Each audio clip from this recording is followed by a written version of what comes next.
తెలంగాణలో అధికారంలోకి కాంగ్రెస్ ప్రభుత్వం ఎన్నికల వేళ చెప్పినట్లుగానే మహిళలకు ఆర్టీసీ బస్సుల్లో ఉచిత ప్రయాణం కల్పిస్తోంది. ఇక ఈ పథకం అమల్లోకి వచ్చిన నాటి నుంచి ఆర్టీసీ బస్సుల్లో రద్దీ విపరీతంగా పెరిగింది. ఉచిత ప్రయాణం కల్పించడంతో ఆర్టీసీ బస్సుల్లో ప్రయాణించే వారి సంఖ్య భారీగా పెరగడంతో రద్దీ పెరిగింది. ఆదాయం కూడా పెరిగింది. అయితే దీనివల్ల మగవారు తీవ్ర ఇబ్బందులు ఎదుర్కొంటున్నారు. బస్సుల్లో సీట్లు లేక ఇబ్బందులు పడుతున్నారు. పెరిగిన రద్దీని తట్టుకునే విధంగా బస్సుల సంఖ్య పెంచాలని ఆర్టీసీ యాజమాన్యం భావిస్తోంది. ఇక ఉచిత బస్సు ప్రయాణం వల్ల డీలక్స్ బస్సుల్లో ప్రయాణం చేసే మహిళల సంఖ్య తగ్గుతోంది. అలానే ఎక్స్ప్రెస్ ఆర్డినరీ బస్సుల్లో రద్దీ విపరీతంగా పెరుగుతోంది. ఈ క్రమంలో తాజాగా ఆర్టీసీ కీలక నిర్ణయం తీసుకుంది. ఫలితంగా ఇకపై వారంతా టికెట్ తీసుకోవాల్సిన పరిస్థితి రానుంది. రాష్ట్రంలో మహిళలు ఉచితంగా ప్రయాణించేందుకు వీలున్న ఎక్స్ప్రెస్ బస్సులను రద్దీకి తగ్గట్టుగా పెంచడంపై ఆర్టీసీ సంస్థ ఆసక్తి చూపడం లేదని తెలుస్తోంది.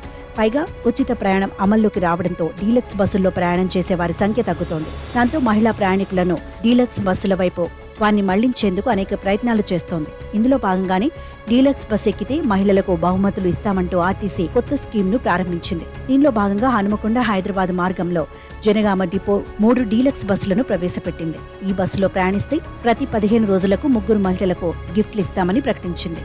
ఉచిత బస్సు ప్రయాణం అమల్లోకి వచ్చిన తర్వాత ఆర్టీసీ బస్సుల్లో ఆక్యుపెన్సీ 100% నమోదవుతుంది. కేవలం ఎక్స్ప్రెస్ బస్సులనే పరిగణలోకి తీసుకుంటే అది 120% దాటుతోంది. ఆర్డినరీ బస్సుల్లో కంటే ఎక్స్ప్రెస్ లో సీట్లు కొంత మెరుగ్గా ఉంటాయి. పైగా బస్సు వేగం కూడా అధికం. ఆగే స్టాపులు, ప్రయాణానికి సమయం కూడా తక్కువ పడుతుంది. ఈ కారణంగానే మహిళలు ఎక్కువగా ఎక్స్ప్రెస్ బస్సుల్లో ప్రయాణానికి ఆసక్తి చూపిస్తున్నారు. అయితే ఈ అంశం ఆర్టీసీకి ఆర్థికంగా సమస్యగా మారింది.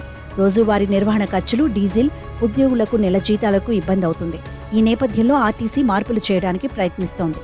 ఎక్స్ప్రెస్లో రద్దీ తగ్గించి డీలక్స్లో ప్రయాణించేలా చేయడం కోసం స్కీమ్లను ప్రవేశపెట్టాలని భావిస్తోంది.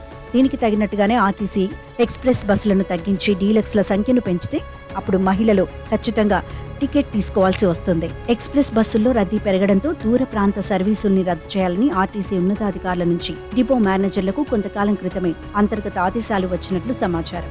ఈ నేపథ్యంలోనే పలు అంతర్జిల్లా, అంతర్రాష్ట్ర సర్వీసులను రద్దు చేశారు. జనగామ నుంచి బాసర మార్గంలో 30 ఏళ్లుగా ఎక్స్ప్రెస్ బస్సు ఉంది.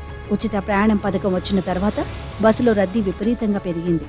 దాంతో ఫిబ్రవరి మాసంలో జనగామ డిపో ఈ సర్వీసును రద్దు చేసింది. కరీంనగర్ నుంచి ఆంధ్రప్రదేశ్లోని నరసరావుపేటకు, సూర్యాపేట, మిర్యాలగూడ మీదుగా ఎక్స్ప్రెస్ ఉండేది. ఈ బస్సును రద్దు చేశారు. ప్రయాణికుల ఒత్తిడి పెరగడంతో ఇటీవలే పునరుద్ధరించారు. ఈ క్రమంలో ఆయా మార్గాల్లో ఎక్స్ప్రెస్ బస్సుల స్థానంలో డీలక్స్లను తీసుకురావాలని భావిస్తోంది అంటున్నారు.